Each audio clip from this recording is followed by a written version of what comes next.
Bagaimana rasanya, jika di tengah malam yang paling sunyi, kamu berpapasan dengan rombongan pembawa keranda mayat yang wajahnya tertutup rapat, berjalan tanpa suara langkah kaki, hanya untuk menyadari sebuah fakta mengerikan, di kampung itu, tidak ada satupun warga yang sedang meninggal dunia. Malam itu, taruhan dari sisa 2 porsi dagangan bukan lagi selembar rupiah, melainkan nyawa yang hampir terenggut oleh dinginnya jemputan maut. Kisah nyata yang dialami oleh seorang pedagang keliling ini akan mengubah cara pandangmu setiap kali mendengar keheningan di jam 1 dini hari. Jadi, matikan lampu kamarmu, pasang earphone-mu, dan bersiaplah masuk ke dalam kengerian yang sesungguhnya. Sebelum kita mulai narasinya, pastikan kamu sudah klik tombol subscribe dan aktifkan lonceng notifikasinya, agar kamu tidak berjalan sendirian di malam-malam penuh teror berikutnya. Jika sudah, mari kita mulai ceritanya.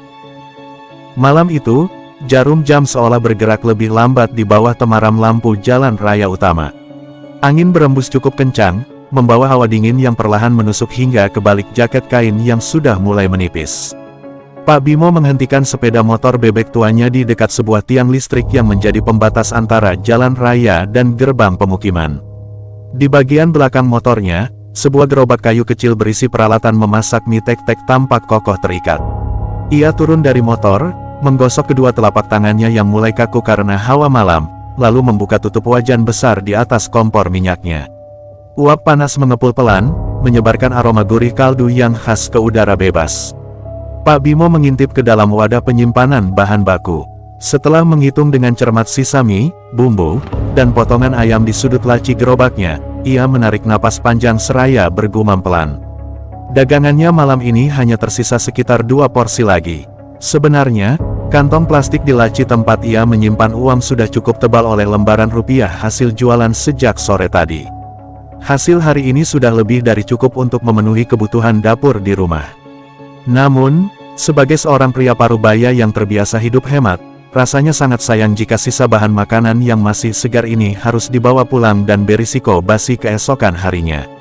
Setelah menimbang-nimbang selama beberapa menit, Pak Bimo akhirnya mengambil sebuah keputusan. Ia memilih tidak langsung mengarahkan motornya ke jalan pulang menuju rumahnya di pinggir kota. Rencananya cukup sederhana, ia hanya ingin masuk ke dalam wilayah Kampung Sukamaju, sebuah pemukiman padat yang selama ini menjadi rute andalan dan ladang rezekinya. Kampung Sukamaju bukanlah tempat yang asing bagi Pak Bimo. Selama hampir 8 tahun menekuni profesi sebagai penjual mie keliling, kampung ini selalu ramah menerima kedatangannya, bahkan saat malam sudah melarut sekalipun. Biasanya, jam-jam rawan seperti ini adalah waktu di mana ia justru panen pembeli. Bapak-bapak yang sedang mendapat giliran jaga malam di pos ronda, atau sekumpulan pemuda yang masih terjaga menyusuri malam sambil bermain ponsel di pinggir jalan, seringkali memanggilnya dengan lambaian tangan yang antusias. Semangkuk mie tek-tek rebus yang hangat selalu menjadi teman terbaik bagi mereka yang sedang begadang melawan kantuk dan dinginnya malam. Pengalaman aman selama bertahun-tahun itulah yang membuat Pak Bimo sama sekali tidak memiliki prasangka buruk. Ia merasa sangat tenang saat kembali naik ke atas jok motornya, memutar kunci kontak, dan membiarkan suara mesin bebek tuanya memecah keheningan jalan raya. Dengan kecepatan yang sangat rendah, Pak Bimo mulai mengendarai motornya berbelok, melintasi gapura beton besar bertuliskan Kampung Sukamaju. Sorot lampu utama motornya yang agak menguning mulai menembus kegelapan jalanan aspal kampung yang tampak sangat bersih. Sambil berjalan perlahan, tangan kirinya secara refleks mengambil sepotong besi kecil, lalu mengetukkannya ke pinggiran wajan. Suara ketukan bernada nyaring itu bergema di antara dinding-dinding rumah warga, menjadi kode tak resmi yang biasa dipahami oleh siapa saja yang sedang kelaparan di dalam rumah. Bagi Pak Bimo, menjelajahi jalanan sepi di waktu dini hari adalah rutinitas yang sangat lumrah. Ia tidak pernah merasa takut, karena selama ini ia selalu percaya bahwa selama tujuannya adalah mencari nafkah yang halal, Tuhan akan selalu melindunginya dari segala macam mara bahaya, baik dari gangguan orang jahat maupun hal-hal gaib yang sering menjadi buah bibir masyarakat setempat. Namun, baru sekitar 200 meter roda motornya bergulir menyusuri jalanan paving block yang membelah area pemukiman warga. Perasaan Pak Bimo mendadak menangkap sesuatu yang tidak beres. Langkah demi langkah perjalanannya malam ini terasa sangat berbeda dari malam-malam sebelumnya yang biasa ia lalui. Suasana di sekelilingnya mendadak terasa begitu asing.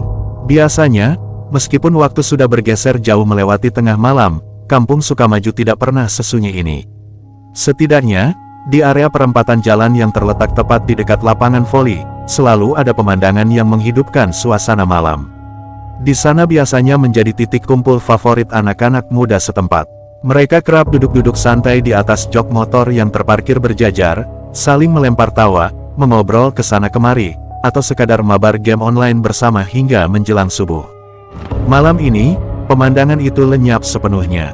Perempatan jalan yang biasanya ramai dan bising itu berubah total menjadi sebuah ruang kosong yang mati. Tidak ada satupun suara tawa yang terdengar. Tidak ada obrolan renyah, bahkan tidak ada satupun motor milik warga yang tampak terparkir di sudut jalan. Satu-satunya hal yang menandakan bahwa tempat itu masih berada di lingkungan manusia hanyalah sebuah lampu jalan yang menyala terang benderang di atas tiang, menyoroti aspal kosong di bawahnya dengan statis. Pak Bimo mencoba mengusir pikiran-pikiran aneh yang mulai hinggap di kepalanya. Ia meyakinkan dirinya sendiri bahwa mungkin saja anak-anak muda itu sedang kelelahan atau barangkali mereka sedang asyik berada di dalam rumah masing-masing karena esok hari adalah awal pekan. Dengan sisa-sisa keyakinan itu, ia kembali memutar tuas gas motornya perlahan, melanjutkan perjalanan masuk lebih jauh ke dalam kawasan kampung. Tujuannya kini beralih menuju titik keramaian kedua yang biasanya jauh lebih konsisten, yaitu sebuah bangunan pos ronda yang terletak persis di persimpangan jalan utama kampung. Di tempat itulah para sesepuh kampung dan bapak-bapak warga sekitar selalu berkumpul setiap malam tanpa absen untuk menjaga keamanan lingkungan dari tindakan kriminal. Sambil terus mengetuk wajannya, Pak Bimo berharap di pos ronda nanti ia bisa menemukan beberapa pelanggan setianya yang bersedia melarisi 2 porsi mie terakhirnya, sehingga ia bisa segera pulang ke rumah untuk mengistirahatkan tubuhnya yang mulai kelelahan. Namun, apa yang menantinya di ujung persimpangan jalan itu justru menjadi awal dari sebuah rangkaian peristiwa ganjil yang tidak akan pernah bisa dilupakan sepanjang hidupnya. Sorot lampu motor bebek Pak Bimo perlahan mengenai bangunan pos ronda di sudut persimpangan. Dari kejauhan, tempat itu tampak hidup. Lampu neon putih di langit-langit pos menyala terang benderang, mengusir kegelapan di sekitarnya. Sebuah radio saku berwarna hitam yang diletakkan di pojok rak kayu juga terdengar masih menyala, mengalunkan musik instrumental Jawa dengan volume rendah yang samar-samar memecah keheningan. Namun, begitu jarak motornya semakin dekat, dahi Pak Bimo berkerut tajam. Langkah kakinya yang bersiap turun dari motor mendadak tertahan. Pos ronda itu kosong melompong. Tidak ada satupun manusia di sana. Pak Bimo memelankan laju motornya hingga benar-benar berhenti tepat di depan bangunan semen tersebut. Ia memutar kunci kontak ke posisi off asterisk. Seketika, suara deruk knalpot motornya mati, menyisakan suara kresek dari radio saku dan kesunyian malam yang mendadak terasa begitu pekat dan menghimpit. Matanya meneliti setiap sudut pos ronda dengan rasa heran yang semakin membumbung tinggi. Situasi di tempat itu sama sekali tidak menunjukkan bahwa pos ini sengaja ditinggalkan kosong sejak sore. Di atas lantai pos yang beralaskan tikar pandan, masih tergelar rapi sebuah papan catur dengan pion-pion yang tersusun di tengah permainan, seolah-olah para pemainnya baru saja pergi di tengah-tengah giliran melangkah. Di sebelah papan catur, terdapat 3 buah gelas kaca berisi kopi hitam. Pak Bimo memperhatikan dengan saksama, permukaan kopi itu masih memantulkan uap tipis, menandakan bahwa minuman tersebut baru saja diseduh beberapa menit yang lalu. Sebuah asbak rokok dari tanah liat juga tergeletak di sampingnya, dengan sebatang rokok yang masih menyala di tepian asbak, membiarkan asap putihnya bergulung pelan ke udara sebelum akhirnya mati menjadi abu. Segala penampakan di pos ronda ini mengisyaratkan satu hal, bapak-bapak yang berjaga di sini pergi secara terburu-buru, meninggalkan barang-barang mereka begitu saja tanpa sempat merapikannya terlebih dahulu. Kemana mereka pergi? Mengapa mereka meninggalkan pos jaga dalam keadaan terbuka dan radio menyala di jam rawan seperti ini? Pertanyaan-pertanyaan itu berputar liar di kepala Pak Bimo. Bersamaan dengan hilangnya suara mesin motornya, Pak Bimo menyadari perubahan lain yang terjadi di sekelilingnya. Udara malam yang tadinya hanya terasa berangin, tiba-tiba berubah drastis menjadi sangat dingin. Hawa dingin ini terasa sangat tidak wajar, suhunya turun begitu cepat seperti menusuk masuk menembus pori-pori jaket tebalnya dan langsung mencengkeram tulang-tulangnya. Pak Bimo refleks mendekapkan kedua lengannya ke dada, mencoba menahan tubuhnya yang mulai menggigil ringan. Napas yang ia embuskan lewat mulut kini bahkan mengeluarkan uap putih tipis, sesuatu yang sangat jarang terjadi di kawasan pemukiman ini. Suasana kampung benar-benar mati. Tidak ada suara gonggongan anjing di kejauhan, tidak ada derik jangkrik di balik rerumputan, bahkan daun-daun pohon mangga di tepi jalan tampak diam tidak bergerak sedikit pun, seolah-olah alam semesta sedang menahan napasnya. Pak Bimo masih duduk terpaku di atas jok motornya, merasa bimbang antara langsung memutar balik motornya untuk pulang atau menunggu beberapa saat lagi di sana. Perasaannya mulai tidak enak, sebuah insting alamiah yang selalu memperingatkan manusia ketika berada di ambang bahaya. Tepat ketika Pak Bimo memutuskan untuk menyalakan kembali mesin motornya dan pergi dari tempat yang mulai terasa mencekam itu, telinganya yang tajam menangkap sebuah bunyi dari arah kegelapan gang kecil yang berada persis di sebelah pos ronda. Asteris sret, sret, sret. Asteris itu adalah suara alas kaki yang bergesekan pelan dengan permukaan jalan paving block, berjalan santai menuju ke arahnya. Pak Bimo langsung menoleh menembus keremangan gang, memandangi bayangan hitam yang perlahan-lahan mulai terbentuk di bawah cahaya lampu jalan. Jantungnya berdegup sedikit lebih kencang, menanti siapakah sosok yang akan muncul dari balik kegelapan malam yang teramat sunyi tersebut. Bayangan hitam itu akhirnya menampakkan wujudnya. Dari balik gang sempit, muncul seorang pria dengan langkah yang agak gontai. Pak Bimo menghela napas panjang, seketika ketegangan di dadanya mencair. Sosok itu adalah Mas Doni, salah satu pelanggan setianya yang memang sering menghabiskan malam dengan mengobrol di sekitar pos ini. "Wah, Pak Bimo, masih jualan jam segini?" sapa Mas Doni dengan nada suara yang sedikit parau. Ia berhenti tepat di samping motor Pak Bimo, wajahnya tampak sedikit pucat di bawah pantulan lampu jalan. Pak Bimo tersenyum tipis, berusaha mengabaikan rasa tidak nyaman yang masih tersisa di tengkuknya. "Iya, Mas Doni, tanggung nih. Tinggal 2 porsi lagi. Saya niatnya mau habiskan sekalian biar besok pagi gerobaknya sudah kosong." Mas Doni mengangguk pelan, tatapannya beralih sejenak ke arah pos ronda yang kosong. "Bolehlah, Pak, bikin 1 porsi saja, dibungkus ya.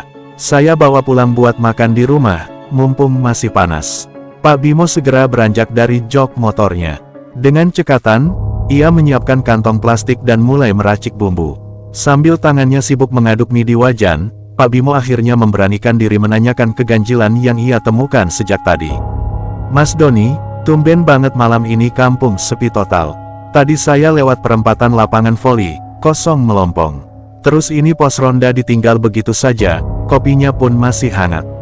Pada kemana warga?" Mas Doni yang tadinya sedang merogoh saku celananya untuk mengambil dompet, mendadak menghentikan gerakannya.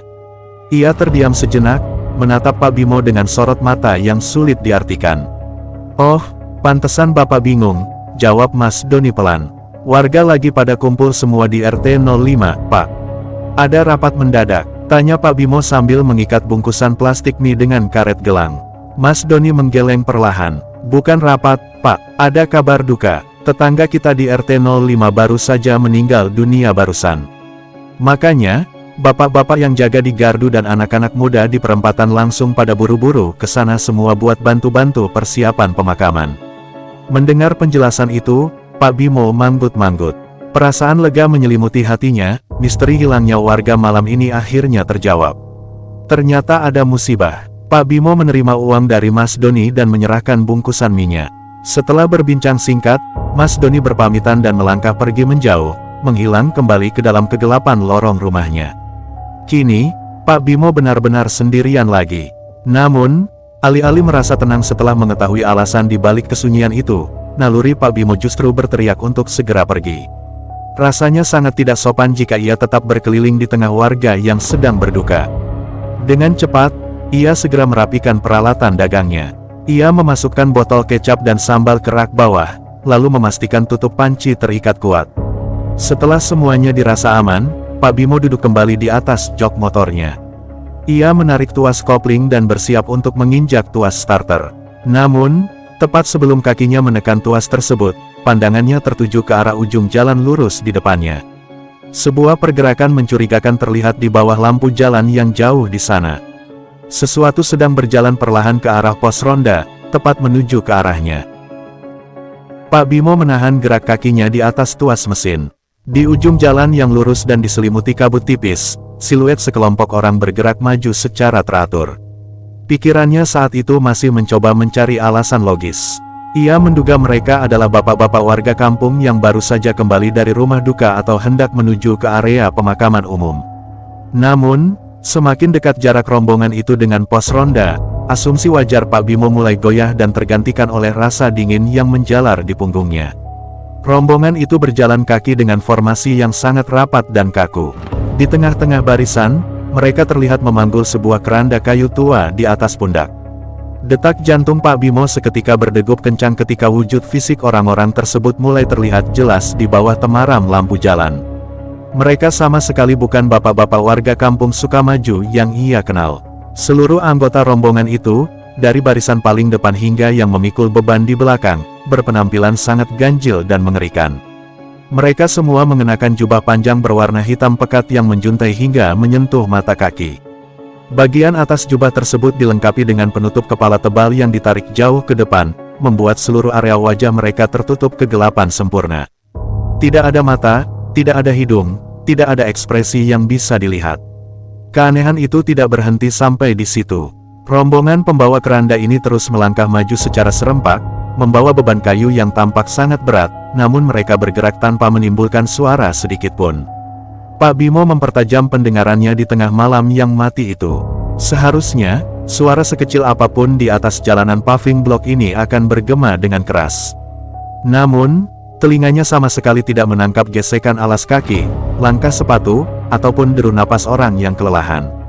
Tidak ada perintah lisan untuk mengatur arah keranda, dan yang paling membuat bulu kuduknya berdiri, tidak ada satupun lantunan doa atau zikir yang biasanya selalu mengiringi jenazah menuju liang lahat. Mereka semua bergerak dalam keheningan total yang luar biasa pekat. Rapat dan konstan, langkah demi langkah jubah hitam itu semakin memangkas jarak. Dari belasan meter, kini mereka sudah berjarak 5 meter di depan motor Pak Bimo. Pak Bimo hanya bisa duduk mematung, tubuhnya mendadak kaku bagai batu di atas jok motornya. Hanya dalam hitungan detik, barisan terdepan dari rombongan misterius itu akhirnya tiba tepat di sebelah gerobak mie tek-teknya, berjalan melintasi sisi kanannya dengan keheningan yang mencekik.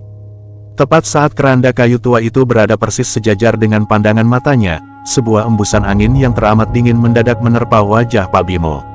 Angin ini membawa aroma yang sangat busuk, perpaduan antara bau tanah basah, kapur barus, dan daging yang membusuk. Hawa dinginnya begitu ekstrim, menembus jaketnya dan membuat seluruh bulu kuduk di leher serta lengannya berdiri hebat secara bersamaan. Pada detik yang sama ketika aroma busuk itu menusuk hidungnya, ingatan Pak Bimo mendadak memutar ulang obrolannya dengan Mas Doni beberapa menit yang lalu. Otaknya memproses satu detail sangat penting yang tadi sempat terlewatkan. Mas Doni memang mengatakan ada warga yang meninggal di RT 05, tetapi ia juga menambahkan bahwa jenazah tersebut saat ini masih berada di rumah sakit luar kota dan baru akan tiba di kampung esok pagi. Mengingat fakta telak itu, seluruh tubuh Pak Bimo seketika membeku. Logikanya berbenturan keras dengan kenyataan di depannya. Jika jenazah warga asli belum datang dan seluruh laki-laki kampung sedang berkumpul di rumah duka menunggu ambulans, lalu rombongan siapakah ini? Jenazah siapa yang sedang berada di dalam keranda kayu tua yang baru saja lewat di sampingnya? Kesimpulan mengerikan itu langsung menghantam benaknya, rombongan berjubah hitam ini jelas bukan manusia biasa, dan keranda yang mereka gotong bukanlah bagian dari pemakaman malam ini. Ketakutan yang luar biasa besar mengunci rapat mulut Pak Bimo, membuatnya tidak mampu berteriak ataupun menggerakkan kakinya untuk melarikan diri. Ia hanya bisa menundukkan kepala sedalam-dalamnya, menatap ke arah stang motor dengan jari-jari yang mencengkeram besi begitu kuat hingga urat-urat tangannya menonjol putih, berharap dalam hati agar makhluk-makhluk itu tidak menyadari keberadaannya dan terus berlalu. Detik demi detik terasa berjalan begitu lambat saat rombongan misterius itu merayap melewati posisi motor Pak Bimo. Bau busuk bercampur kapur barus perlahan-lahan mulai memudar seiring berlalunya keranda kayu dari sisi kanannya. Begitu barisan jubah hitam paling belakang sudah melewati gerobaknya, insting bertahan hidup Pak Bimo langsung mengambil alih seluruh kesadarannya yang sempat membeku.